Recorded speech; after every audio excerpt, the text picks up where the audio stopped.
Assalamualaikum and hi everyone. We are from the group that going to present the merger between two companies, KLK and IJM.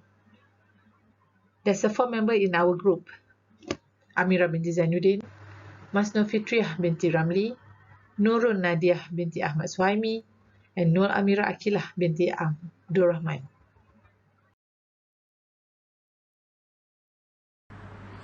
Before we go further with the merger of KLK and IJM, let me introduce a bit about their background.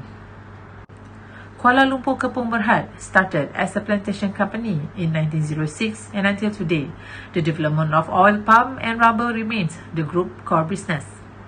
KLK presently has about 300,000 hectares of plant area for both groups. Their land bank is spread across Malaysia, Peninsula and Sabah, Indonesia, Belitung Island, Sumatra and Kalimantan. Also, Liberia. In order to optimize value across the supply chain, KLK diversified into resource-based manufacturing, oleochemical, derivative, and specialty chemicals in the 90s by vertically integrating its upstream and downstream business. The group, via KLK Oleo, has since expanded its manufacturing operation, resulting in the global oleochemical present in China, Indonesia, Switzerland, Germany, the Netherlands, and Belgium. In 1990, KLK started capitalizing on the strategic location of its land bank in Peninsula Malaysia by branching into property development under KLK Land. Their first foray into property development was Sierra Mas in Sungai Buloh, a joint venture with Tan and Tan Development Berhad. KLK currently focus on Bandar Seri Coalfield and 1,001 acres township in Sungai Buloh, Selangor. Now we go a bit about IJM background. IJM began as a daring dream of a group of civil engineers who were ahead of their time. The result of a merger between three medium-sized local construction companies, IBG Construction Sdn Bhd, Jurutama Sdn Bhd, and Muda Jaya Sdn Bhd. IJM was formed in 1983 to compete as equal with the well-capitalized foreign players who had entered the growing Malaysian construction industry. In 2008, IJM acquired the Road Builder Group to augment in position as one of the country's biggest builders. IJM now celebrates almost 4 decades of a winning game. With a footprint that has grown across the world, it has gained recognition as a reputable Malaysia conglomerate, delivering the promise of inspired solution to its business partners and customers every day. Now come to the overview of merger and acquisition of Kuala Lumpur Kepong Berhad, KLK, and IJM Plantation Berhad. The 1.5 billion ringgit Malaysia offer from KLK to purchase the plantation segment of IJM Corp Berhad is a win-win situation for all sides. The size of KLK oil palm plantation will increase by more than a quarter if the buyout deal goes through, increasing its production capacity, while IJM Corp will be able to sell its plantation asset at a better price during the upcycle of crude palm oil, CPO. According to the analysis, the extra cash on hand will help boost IJM Corp's war chest for prospective large projects, particularly one connected to the Private Finance Initiative (PFI). IJM has accepted the offer from KLK in purchase all 494.9 million of its shares, or 56.2% of IJM Plantation Berhad, for 3.10 ringgit Malaysia per share, or a total of 1.53 billion ringgit Malaysia. IJM Corp will continue to be eligible for the 10 cents per share dividend that IJM Plantation announced.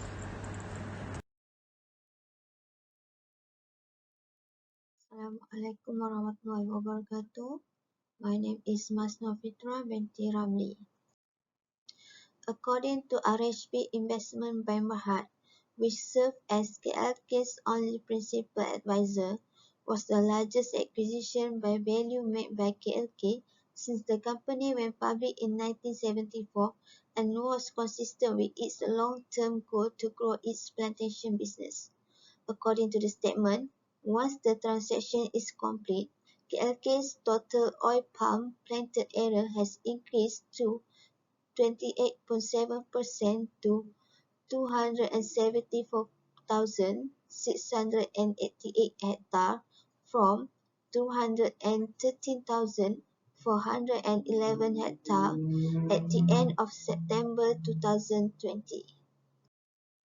The purchase price of RM 3.10% per share, or a premium of 31.36% over the most recent trading price of RM 2.36 on June 8, 2021, indicate the purchase price for the 494,866,000 million shares, or 56.2 holdings in IJM Plantations. After the purchase was finalized on September 6, KLK's direct ownership of IJM Plantation increased from 0 to 56.2%. In order to purchase the remaining 385,710,000 million shares, or a 43.8% interest, the group then made an MGO.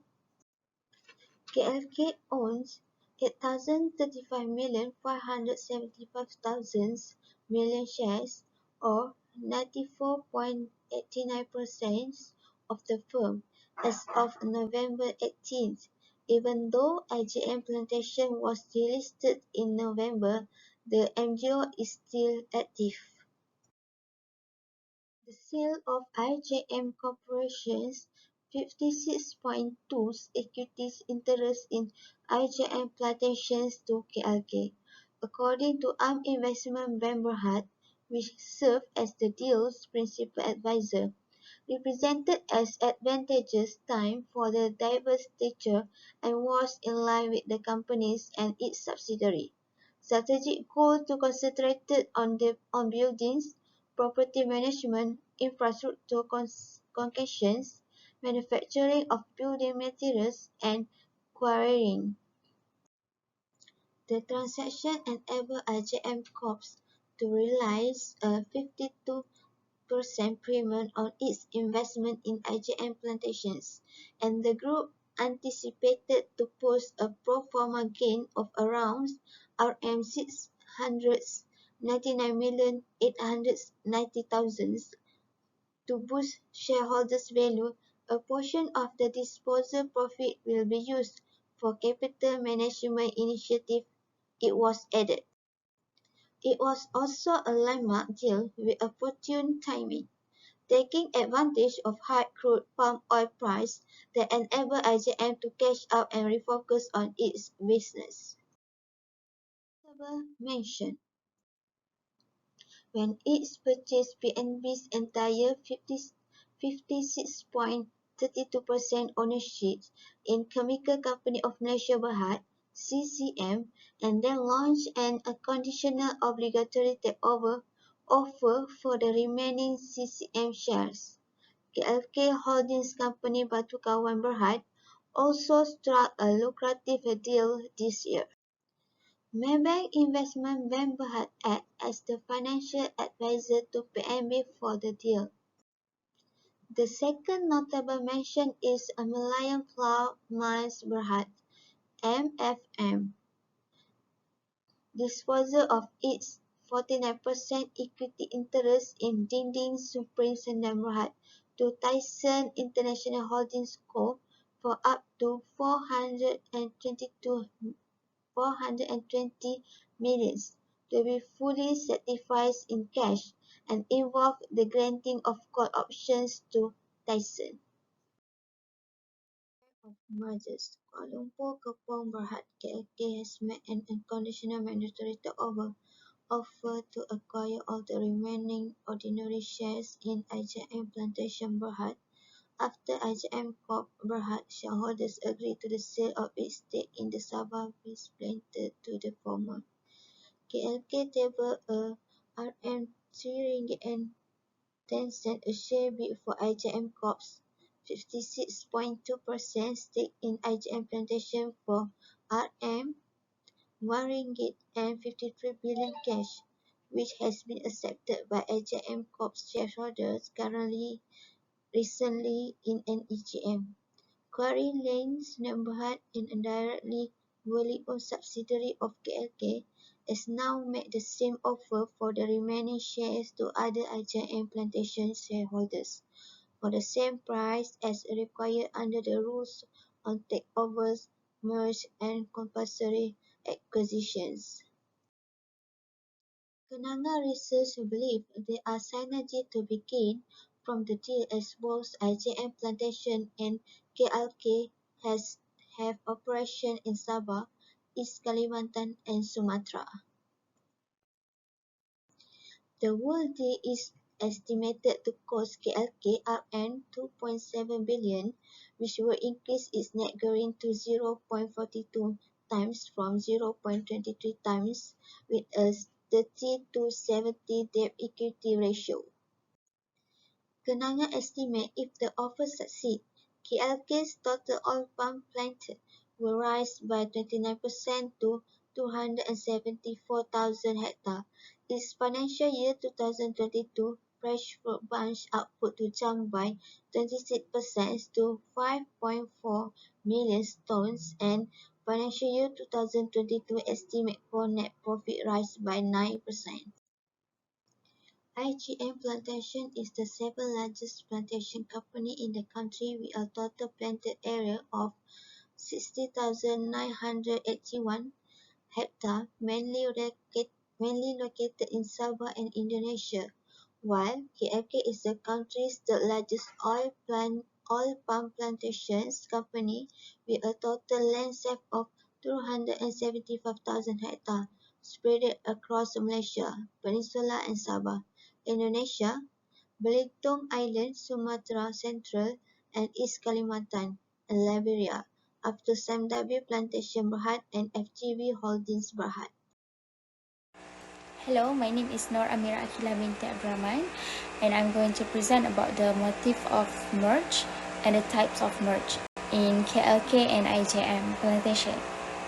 So as you can see on the slides, this is a motif of merge. The first one is the creation of value. The second one is experimentation, followed by asset acquisition and improvement of financial capabilities. Okay, the first one is creation of value. As you can see, there's two types of synergies. The first one is revenue synergies and the second one is cost synergies. Okay, what is the creation of value? In general, the merger of two business creates synergies that boost the value of the newly formed company unit. Okay, essentially, synergy means that the combined value of the two companies is greater than the sum of their individual assets. Okay, what is revenue synergies? Revenue synergies that primarily boost the company's ability to generate revenue, market expansion, product diversity, and R&D efforts are just a few examples of factors that can result in revenue synergies. Okay, cost synergies is the synergies that minimize the cost structure of the company. In general, a good merger can lead to cost savings, access to a new technology, and even the elimination of some costs. Okay, experimentation is a merge are regularly performed for the purpose of diversification. A merger, for example, may be used by a firm to diversify its business operation by entering new markets or offering new products or services. Furthermore, it is customary for a company's managers to negotiate a merger arrangement in order to diversify risk associated with the company activities. Asset acquisition. A merger can be motivated by the desire to get asset that cannot be obtained through other means. Okay, it is quite common in M&A transaction for some organization to organize mergers in order to obtain access to assets that are unique or that require a long time to develop internally. Access to new technologies, for example, is a common goal in many mergers. Okay, the last one is improvement in financial capabilities. Okay, every business has a finite financial capacity to finance its operation through debt or stock markets.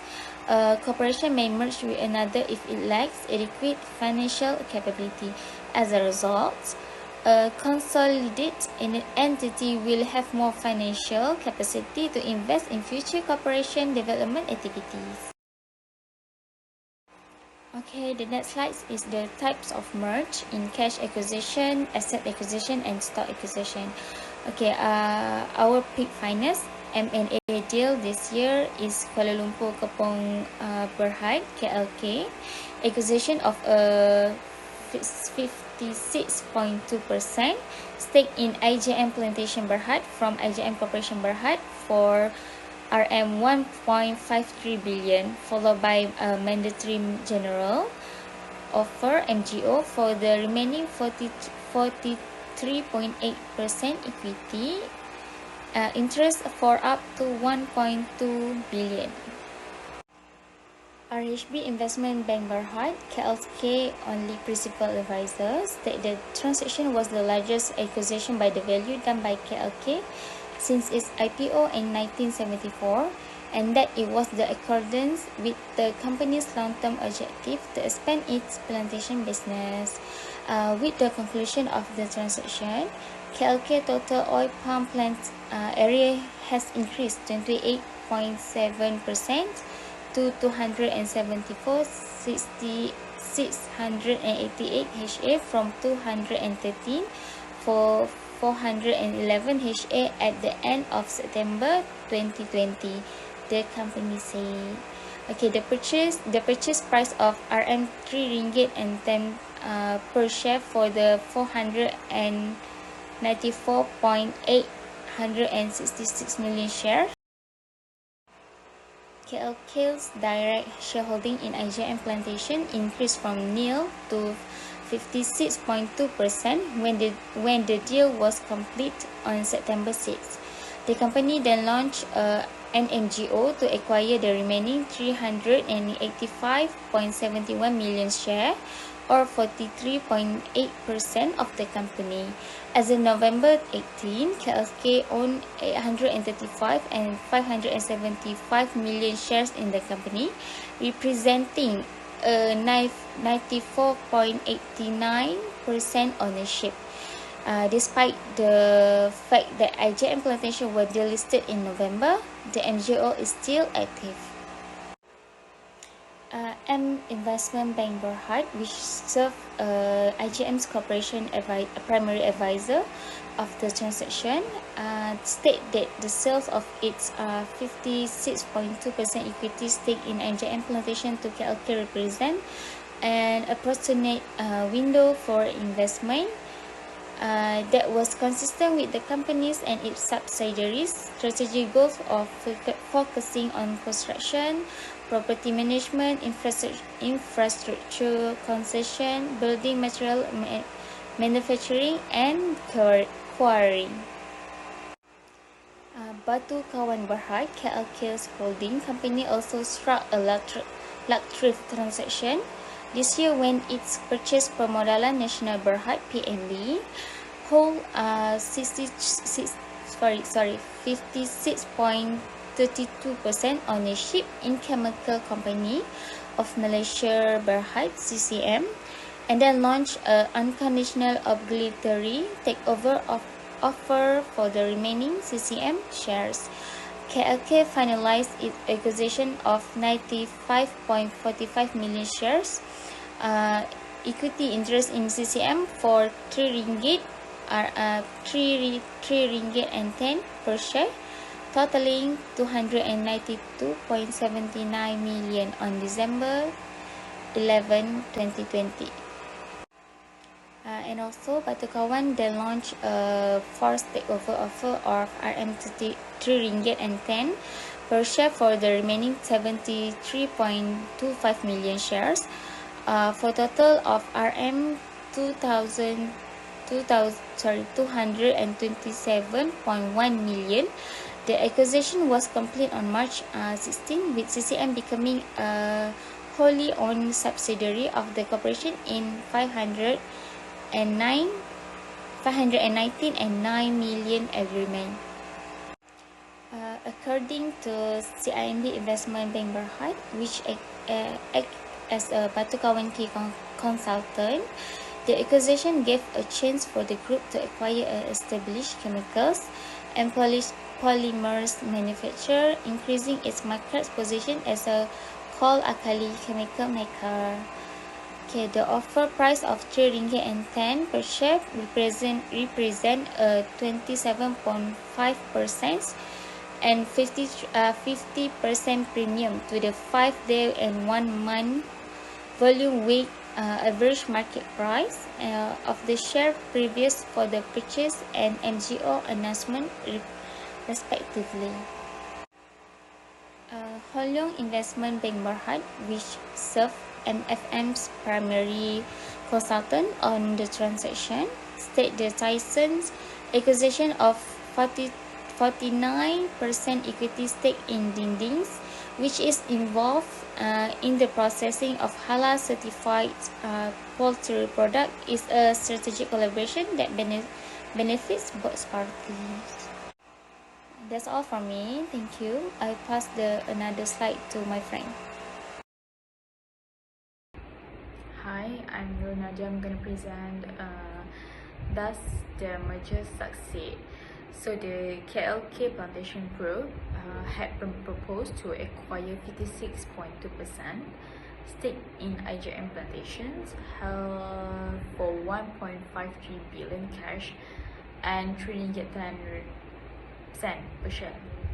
So based on the statement above, that we can conclude that the mergers between KLK and the IJM Plantation are succeed due to MIDF research. A merger between KLK and IJM Plantations could lead to combined 25.8 billion market capitalization, which will position KLK as one of the leading players in the plantation sector. And then the conclusion is, as at October 8, 2021, the public shareholding spread of the company stood at 12.39%, and the offer has stated that it intends to maintain the listing status of the company of the main market of Bursa Security, unless the offer receives a valid acceptance under the offer or requires a first share resulting in the offeror either individually or jointly with its associates holding aggregate 90% or more of the IJM Plantation shares. And year of 22 until 24 marginally higher, mainly to account for SDR based yield assumptions closer to management guidance. Post earnings revisions, they maintain their buy rating on the KLK with a higher target price of 27.27 from 26.80 earlier. That's all from our group. Thank you.